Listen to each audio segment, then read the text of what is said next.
Tanggal 3 Februari hari ke-34.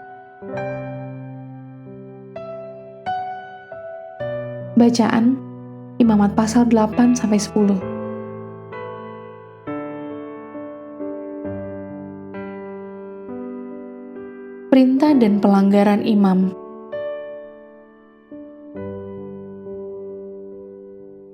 Garis besar, setelah jenis-jenis korban dijelaskan, saat ini akan dibahas mengenai persyaratan ilahi bagi para imam yang akan dilakukan korban tersebut. Musa menguduskan Harun dan keempat anaknya untuk melayani di kemah suci. Pengorbanan dan upacara berlangsung selama 7 hari berturut-turut. Setelah itu, Harun memulai tugasnya. Akan tetapi minggu perdana yang menggembirakan itu tiba-tiba berakhir. Ketidaktaatan dan kematian 2 putra Harun mengantarkan pada pengumuman ilahi tentang pelanggaran dari perilaku para imam.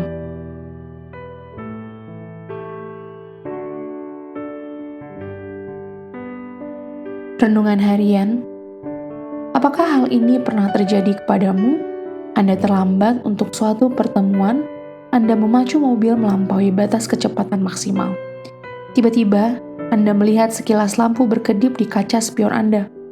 Anda menjadi putus asa, mobil polisi semakin dekat dan akhirnya berhenti, dan mobil polisi itu sekarang tepat berada di sebelah mobil Anda.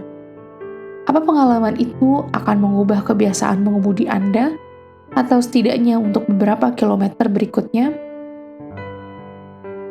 Tuhan mempunyai alasan untuk memberikan perjanjian lama kepada Anda. Salah satunya adalah untuk memberikan lampu kilat sebagai peringatan tentang situasi berbahaya. Nadab, Abihu, dan orang-orang lain memperlakukan kesucian Tuhan dengan seenaknya. Mereka mendapat pelajaran yang sangat berat. Anda sebaiknya tidak perlu mengalami hal ini. Anda dapat belajar dari teladan menyakitkan mereka dan menyimpannya dalam hati. Di meja makan malam ini, bacakanlah dengan keras 1 Korintus pasal 10 ayat 11. Kemudian, berdasarkan kisah Nadab dan Abihu, pelajaran apa yang Anda dapat dari kehidupan mereka? Apakah itu semua bisa menjadi pelajaran seumur hidup bagi Anda? Anda harus ingat, Anda tidak mempunyai waktu untuk hidup yang cukup lama. Waktu untuk mengulangi semua kesalahan orang lain.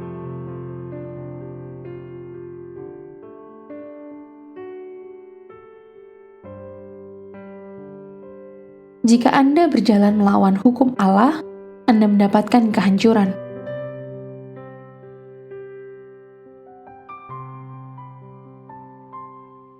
Pendalaman.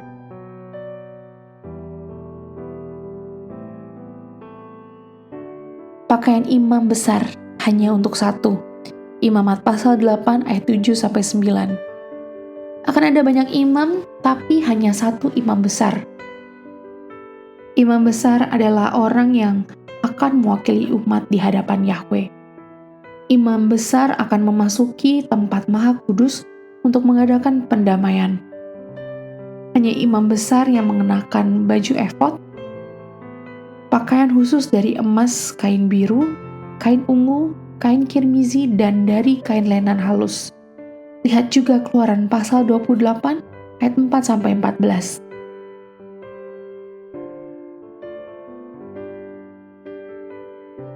Yang diurapi Imamat pasal 8 ayat 10-12. Dalam perjanjian lama, baik benda dan orang-orang diurapi dengan minyak. Hal ini untuk melambangkan pengabdian mereka kepada Tuhan. Kata Ibrani dan Yunani untuk Kristus atau Mesias berarti yang diurapi. Banyak nabi, imam, dan raja yang merupakan orang-orang yang diurapi. Namun Yesus adalah pribadi yang diurapi dengan sempurna. Dia memenuhi ketiga jabatan ini, nabi, imam, dan raja.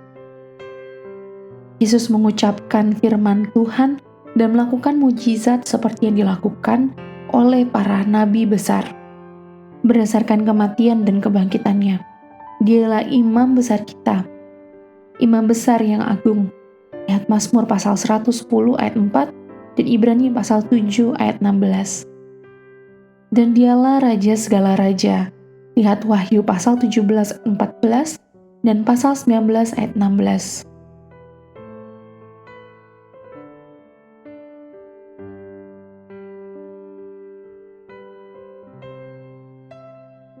Tujuan kekudusan dalam perayaan. Imamat pasal 10 ayat 10. Hukum kekudusan dalam perjanjian lama dirancang untuk membentuk orang Israel, yaitu sebagai umat yang dikhususkan untuk Allah. Hukum ini juga merupakan pelajaran pokok. Mereka harus mengamati hukum kekudusan saat perayaan. Bangsa Israel diingatkan untuk berhati-hati saat mendekati Tuhan yang kudus. Kekudusan dalam perayaan tidak pernah dapat terjadi dengan sendirinya. Sebaliknya, tidak dapat terjadi suatu ritual tidak dilaksanakan sungguh-sungguh. Ingatlah bahwa perhatian utama Tuhan adalah ketaatan. Ketaatan yang berasal dari hati yang benar-benar dikhususkan untuknya. Demikian renungan hari ini. Amin. Tuhan Yesus memberkati.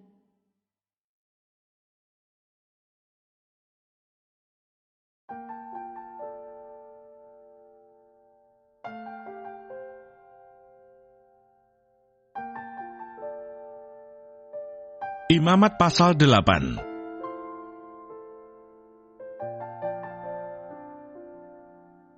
Pentahbisan Harun dan anak-anaknya. Tuhan berfirman kepada Musa, "Panggillah Harun dan anak-anaknya bersama-sama dengan dia, dan ambillah pakaian-pakaian, minyak urapan, dan lembu jantan korban penghapus dosa, 2 domba jantan dan bakul berisi roti yang tidak beragi. Lalu suruhlah berkumpul segenap umat ke depan pintu kemah pertemuan." Musa melakukan seperti yang diperintahkan Tuhan kepadanya. Lalu berkumpullah umat itu di depan kemah pertemuan. Berkatalah Musa kepada umat itu, "Inilah firman yang diperintahkan Tuhan untuk dilakukan." Lalu Musa menyuruh Harun dan anak-anaknya mendekat, dan dibasuhnyalah mereka dengan air. Sesudah itu dikenakannya kemeja kepadanya, diikatnya ikat pinggang, dikenakannya gamis, dikenakannya baju efod, diikatnya sabuk baju efod, dan dikebatkannya sabuk itu kepadanya. Dikenakannya tutup dada kepadanya, dan dibubuhnya di dalam tutup dada itu Urim dan Tumim. Kemudian ditaruhnyalah serban di kepalanya, dan di atas serban itu di sebelah depan ditaruhnyalah patam emas, yakni jamang yang kudus, seperti yang diperintahkan Tuhan kepada Musa. Musa mengambil minyak urapan, lalu diurapinya kemah suci serta segala yang ada di dalamnya, dan dikuduskannya semuanya itu. Dipercikannya sedikit dari minyak itu ke mezbah 7 kali, dan diurapinya mezbah itu serta segala perkakasnya, dan juga bejana pembasuhan serta alasnya untuk menguduskannya. Kemudian dituangkannya sedikit dari minyak urapan itu ke atas kepala Harun, dan diurapinya dia untuk menguduskannya. Musa menyuruh anak-anak Harun mendekat, lalu dikenakannya kemeja kepada mereka, diikatnya ikat pinggang, dan dililitkannya destar seperti yang diperintahkan Tuhan kepada Musa. Disuruhnya membawa lembu jantan korban penghapus dosa. Lalu Harun dan anak-anaknya meletakkan tangannya ke atas kepala lembu jantan korban penghapus dosa itu. Lembu itu disembelih, lalu Musa mengambil darahnya. Kemudian dengan jarinya dibubuhnyalah darah itu pada tanduk-tanduk mezbah sekelilingnya. Dan dengan demikian disucikannya mezbah itu dari dosa. Darah selebihnya dituangkannya pada bagian bawah mezbah. Dengan demikian dikuduskannya mezbah itu dan diadakannya pendamaian baginya. Diambillah segala lemak yang melekat pada isi perut, umbai hati, kedua buah pinggang serta lemaknya. Lalu Musa membakarnya di atas mezbah. Tetapi lembu jantan itu dengan kulit, daging dan kotorannya dibakarnya habis di luar perkemahan, seperti yang diperintahkan Tuhan kepada Musa. Kemudian disuruhnya membawa domba jantan korban bakaran. Lalu Harun dan anak-anaknya meletakkan tangannya ke atas kepala domba jantan itu. Domba itu disembelih, lalu Musa menyiramkan darahnya pada mezbah sekelilingnya. Domba itu dipotong-potong menurut bagian-bagian tertentu. Lalu Musa membakar kepalanya dan bagian-bagiannya dan lemaknya. Tetapi isi perut dan betisnya dibasuh dengan air. Lalu Musa membakar seluruh domba jantan itu di atas mezbah. Itulah korban bakaran yang baunya menyenangkan, yakni suatu korban api-apian bagi Tuhan, seperti yang diperintahkan Tuhan kepada Musa. Kemudian disuruhnya membawa domba jantan yang lain, yakni domba persembahan pentahbisan. Lalu Harun dan anak-anaknya meletakkan tangannya ke atas kepala domba jantan itu. Domba jantan itu disembelih. Lalu Musa mengambil sedikit dari darahnya dan membubuhnya pada cuping telinga kanan Harun, pada ibu jari tangan kanan, dan pada ibu jari kaki kanannya. Musa menyuruh anak-anak Harun mendekat, lalu membubuh sedikit dari darah itu pada cuping telinga kanan mereka, pada ibu jari tangan kanan, dan pada ibu jari kaki kanan mereka. Lalu Musa menyiramkan darah selebihnya pada mezbah sekelilingnya. Diambilnyalah lemaknya, ekornya yang berlemak, segala lemaknya yang melekat pada isi perut, umbai hatinya, kedua buah pinggang, serta lemaknya dan paha kanannya. Dan dari dalam bakul berisi roti yang tidak beragi, yang ada di hadapan Tuhan, diambilnyalah satu roti bundar yang tidak beragi, satu roti bundar yang diolah dengan minyak, dan satu roti tipis.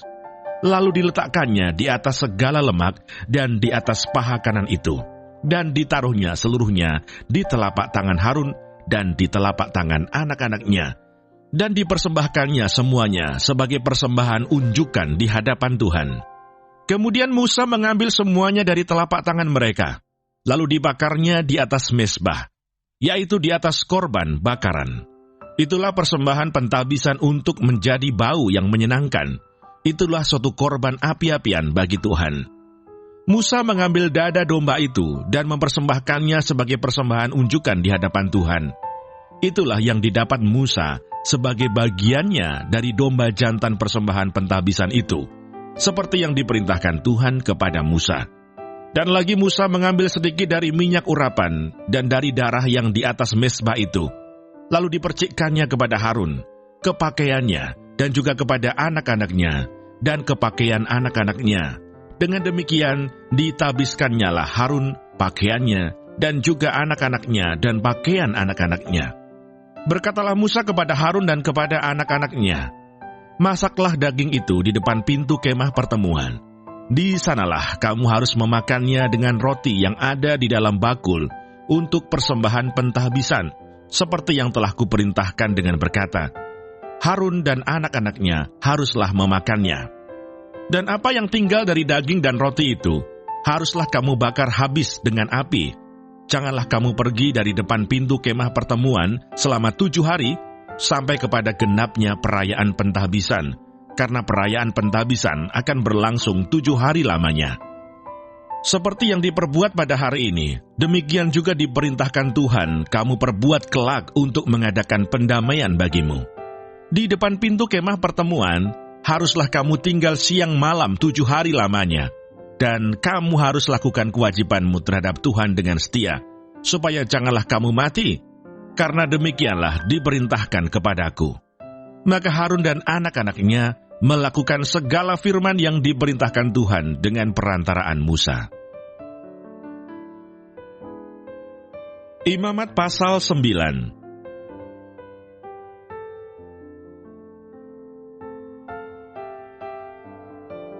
Para imam menerima jabatannya.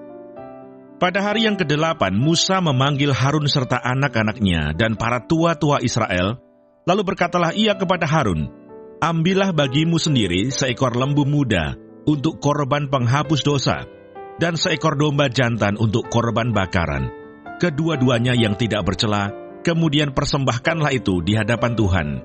Dan kepada orang Israel haruslah engkau berkata begini, ambillah seekor kambing jantan untuk korban penghapus dosa, dan seekor anak lembu, dan seekor domba, masing-masing berumur setahun dan yang tidak bercela untuk korban bakaran.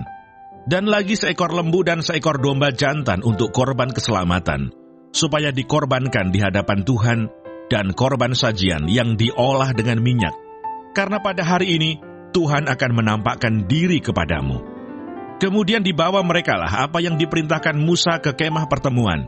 Lalu mendekatlah segenap umat itu dan berdiri di hadapan Tuhan. Kata Musa, "Inilah firman yang diperintahkan Tuhan kamu perbuat, agar kemuliaan Tuhan tampak kepadamu."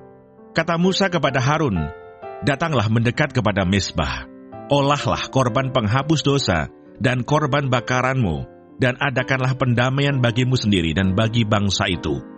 Sesudah itu olahlah persembahan bangsa itu dan adakanlah pendamaian bagi mereka, seperti yang diperintahkan Tuhan." Maka mendekatlah Harun kepada mezbah, dan disembelihnyalah anak lembu yang akan menjadi korban penghapus dosa baginya sendiri. Anak-anak Harun menyampaikan darah lembu itu kepadanya, dan Harun mencelupkan jarinya ke dalam darah itu dan membubuhnya pada tanduk-tanduk mezbah. Darah selebihnya dituangkannya pada bagian bawah mezbah. Lemak, buah pinggang, dan umbai hati dari korban penghapus dosa itu dibakarnya di atas mezbah, seperti yang diperintahkan Tuhan kepada Musa. Tetapi daging dan kulitnya dibakarnya habis di luar perkemahan. Kemudian ia menyembelih korban bakaran, lalu anak-anak Harun menyerahkan darah korban itu kepadanya. Maka Harun menyiramkannya pada mezbah sekelilingnya. Juga diserahkan merekalah kepadanya korban bakaran itu menurut bagian-bagian tertentu, beserta dengan kepalanya, lalu dibakarnya di atas mezbah. Isi perut dan betisnya dibasuhnya, dan dibakarnya dengan korban bakaran di atas mezbah. Sesudah itu dibawanya persembahan bangsa ke mezbah. Diambilnyalah kambing jantan yang akan menjadi korban penghapus dosa yang bagi bangsa itu, lalu disembelihnya dan dipersembahkannya sebagai korban penghapus dosa, seperti yang pertama. Kemudian dibawanyalah korban bakaran ke mezbah, dan diolahnya sesuai dengan peraturan. Selanjutnya dibawanyalah korban sajian, dan diambilnya segenggam daripadanya, lalu dibakarnya di atas mezbah, di samping korban bakaran pada waktu pagi. Ia menyembelih juga lembu dan domba jantan yang akan menjadi korban keselamatan bagi bangsa itu. Lalu anak-anak Harun menyerahkan darah korban itu kepadanya. Maka Harun menyiramkannya pada mezbah sekelilingnya. Tetapi segala lemak dari lembu dan dari domba jantan itu, yakni ekor yang berlemak, lemak yang menutupi isi perut, buah pinggang dan umbai hati, segala lemak itu diletakkan mereka di atas dada kedua korban itu. Lalu Harun membakar segala lemak itu di atas mezbah. Dada dan paha kanan itu dipersembahkan Harun sebagai persembahan unjukan di hadapan Tuhan, seperti yang diperintahkan Musa. Harun mengangkat kedua tangannya atas bangsa itu, lalu memberkati mereka. Kemudian turunlah ia setelah mempersembahkan korban penghapus dosa, korban bakaran, dan korban keselamatan. Masuklah Musa dan Harun ke dalam kemah pertemuan. Setelah keluar, mereka memberkati bangsa itu. Lalu tampaklah kemuliaan Tuhan kepada segenap bangsa itu. Dan keluarlah api dari hadapan Tuhan, lalu menghanguskan korban bakaran dan segala lemak di atas mezbah. Tatkala seluruh bangsa itu melihatnya, bersorak-sorailah mereka, lalu sujud menyembah. Imamat pasal 10.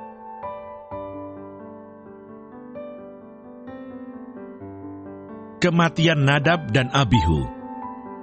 Kemudian anak-anak Harun, Nadab dan Abihu, masing-masing mengambil perbaraannya, membubuh api ke dalamnya, serta menaruh ukupan di atas api itu.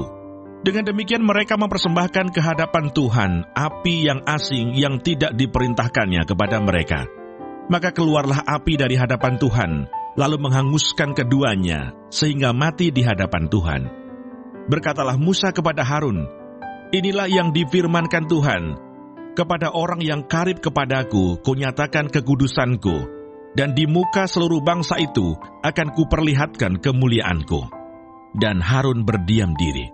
Kemudian Musa memanggil Misael dan Elsafan, anak-anak Uziel, paman Harun, lalu berkatalah ia kepada mereka, "Datang kemari, angkatlah saudara-saudaramu ini dari depan tempat kudus keluar perkemahan." Mereka datang dan mengangkat mayat keduanya, masih berpakaian kemeja, keluar perkemahan, seperti yang dikatakan Musa.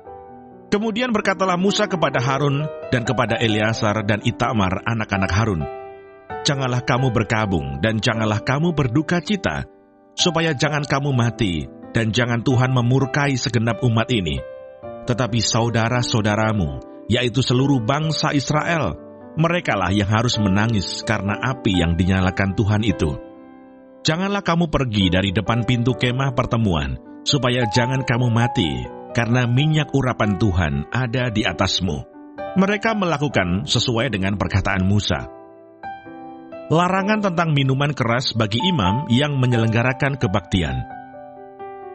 Tuhan berfirman kepada Harun, "Janganlah engkau minum anggur atau minuman keras, engkau serta anak-anakmu, bila kamu masuk ke dalam kemah pertemuan, supaya jangan kamu mati. Itulah suatu ketetapan untuk selamanya bagi kamu turun-temurun. Haruslah kamu dapat membedakan antara yang kudus dengan yang tidak kudus, antara yang najis dengan yang tidak najis. Dan haruslah kamu dapat mengajarkan kepada orang Israel segala ketetapan yang telah difirmankan Tuhan kepada mereka dengan perantaraan Musa." Bagian imam dari korban. Kemudian berkatalah Musa kepada Harun dan kepada Eleazar dan Itamar, anak-anak Harun yang tinggal itu, "Ambillah korban sajian yang tinggal dari segala korban api-apian Tuhan, dan makanlah itu sebagai roti yang tidak beragi di samping mezbah, karena itulah bagian maha kudus. Haruslah kamu memakannya di suatu tempat yang kudus, karena itulah ketetapan bagimu dan anak-anakmu dari segala korban api-apian Tuhan, sebab demikianlah diperintahkan kepadaku.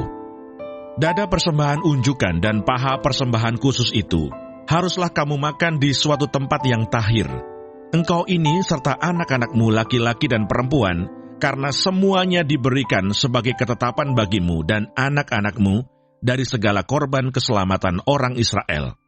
Paha persembahan khusus dan dada persembahan unjukan itu haruslah dibawa mereka ke tempat segala korban api-apian yang dari lemak itu, supaya dipersembahkan sebagai persembahan unjukan di hadapan Tuhan. Itulah suatu ketetapan untuk selamanya bagimu serta bagi anak-anakmu, seperti yang diperintahkan Tuhan. Kemudian Musa mencari dengan teliti kambing jantan korban penghapus dosa itu, tetapi ternyata kambing itu sudah habis dibakar. Sebab itu dimarahinya lah Eleazar dan Itamar, anak-anak Harun yang tinggal itu, katanya, "Mengapa tidak kamu makan korban penghapus dosa itu di tempat yang kudus? Bukankah itu sesuatu bagian maha kudus, dan Tuhan memberikannya kepadamu, supaya kamu mengangkut kesalahan umat itu dan mengadakan pendamaian bagi mereka di hadapan Tuhan? Lihat, darahnya itu tidak dibawa masuk ke dalam tempat kudus. Bukankah seharusnya kamu memakannya di tempat kudus, seperti yang telah kuperintahkan?" Lalu berkatalah Harun kepada Musa, "Memang benar, pada hari ini mereka telah mempersembahkan korban penghapus dosa dan korban bakaran mereka ke hadapan Tuhan. Tetapi hal-hal seperti tadilah yang kualami. Jikalau pada hari ini aku memakan juga korban penghapus dosa, mungkinkah hal itu disetujui oleh Tuhan?" Ketika Musa mendengar itu, ia menyetujuinya.